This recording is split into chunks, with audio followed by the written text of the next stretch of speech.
Well, but is there a precedent? NIST tells us that it couldn't have been a controlled demolition because it didn't start at the bottom, right? That's where most controlled demolitions start with buildings. Let's take a look and see if there's another way to do it. The words of a senior blaster. We blow the basement, all the columns in the basement. Then we crack it up at the top to get it started. We go every other floor all the way down. Every explosive has a timer on it. That's why it's controlled. When the columns go, each floor goes down and impacts the one below and keeps going. Mark Loiseau is president of a company called Controlled Demolition. You don't have to go to the top floor. You can go almost anywhere in the structure, and given the right circumstances, you can release all of that stored energy, converting it into what is called kinetic energy. That's energy in motion, and that's what brings the building down. Well, here's a 3-story top-down controlled demolition. Let's count them. 1, 2, 3. Now, these are high-energy explosives, C4 and RDX, very loud booms and very visible flashes. Perhaps the reason thermite was used is because they don't have as loud of these explosions like these high-energy explosives. And they don't have the flashes that these do either. Here's a 20-story middle-down controlled demolition. You can start demolitions from wherever you would like.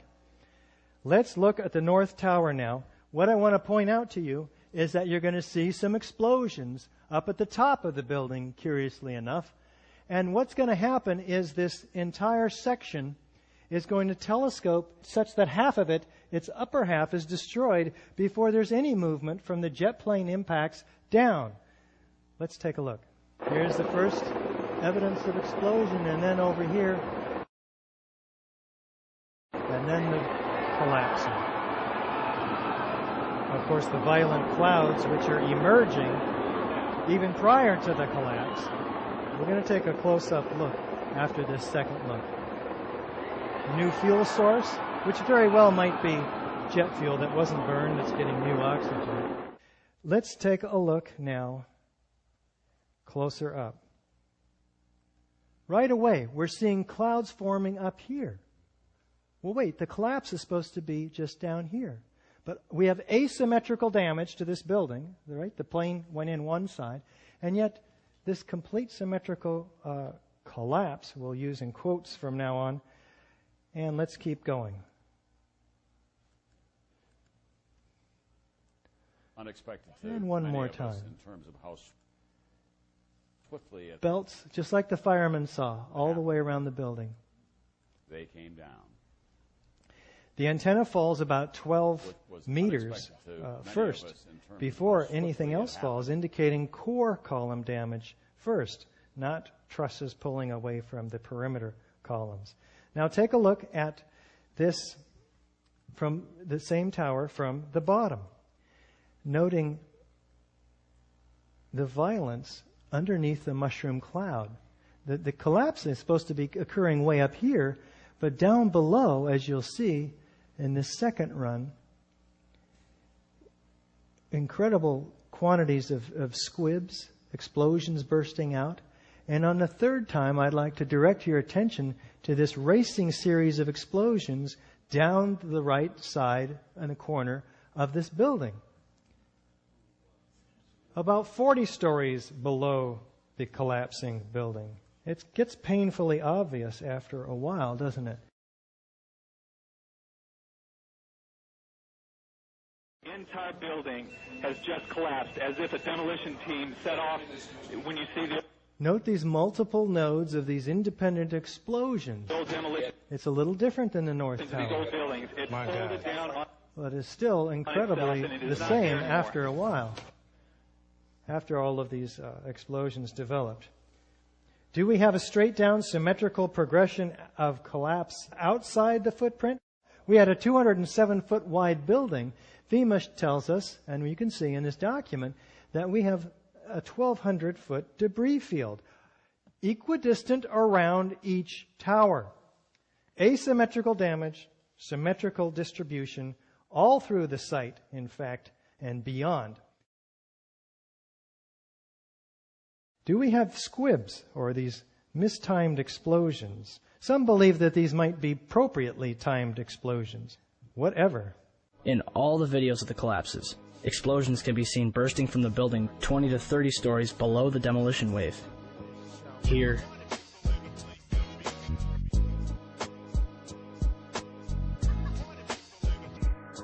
here,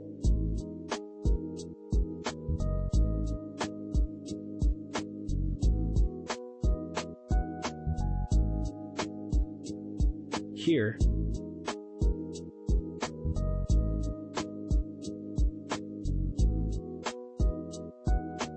here,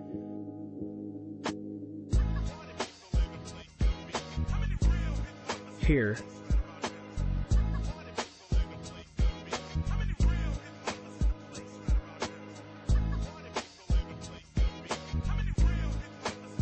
and here. Now, NIST tells us that these are puffs of air being produced by the collapsing building pushing air down the hoistway like a piston. It's got to come out somewhere, right? Well, first of all, these are not puffs of air. They're pulverized building materials. And they occur at 160 to 200 feet, some of them, per second. These velocities are propelled by explosives.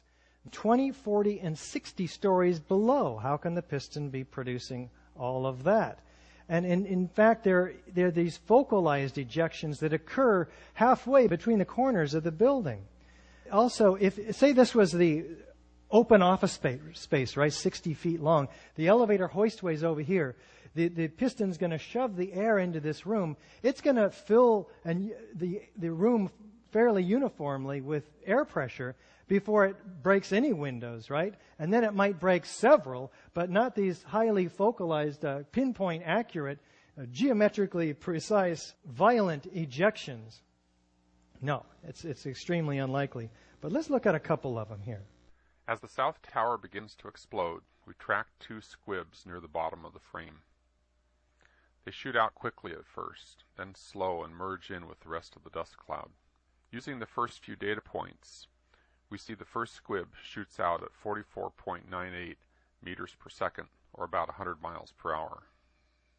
Doing the same for the second squib, we get a speed of 56.3 meters per second, which works out closer to 126 miles per hour. 126 miles per hour of almost instant ejection velocity? Does fire create that? Do we have a near free fall pace through the path of greatest resistance? Let's take a look. Galileo's law of falling bodies calculates the time in which an object will travel a certain distance in complete free fall. Distance, d, equals 16.8 times time in seconds squared. The South Tower was 1,362 feet tall. 1362 equals 16.08 times 84.7, or 9.2 seconds.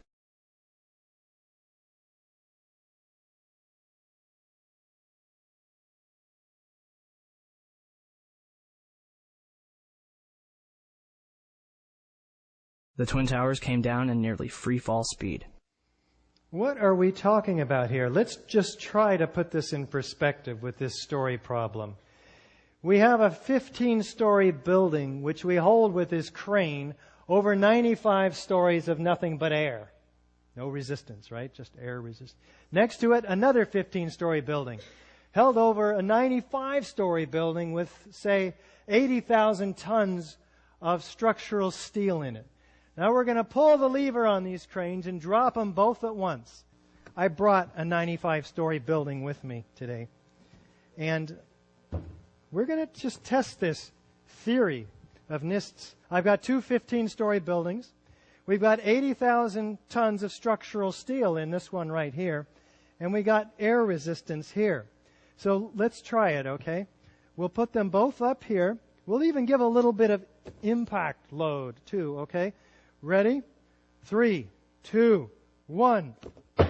Oh my God.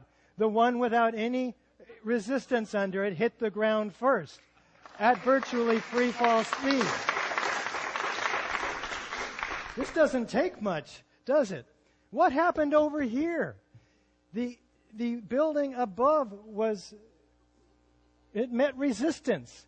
Through the energy of deformation, it came to a halt. In fact, you'll find on our website, ae911truth.org, that Ken Cutler and Gordon Ross produced these papers, and they show and calculate that, in fact, the building's downward momentum would have been almost immediately arrested.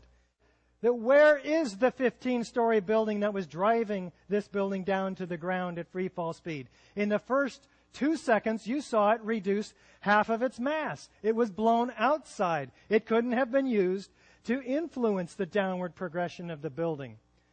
In the next 2 seconds, after 4 seconds totally, it's destroyed itself. There's nothing crushing the building. It's tearing itself apart at free fall speed.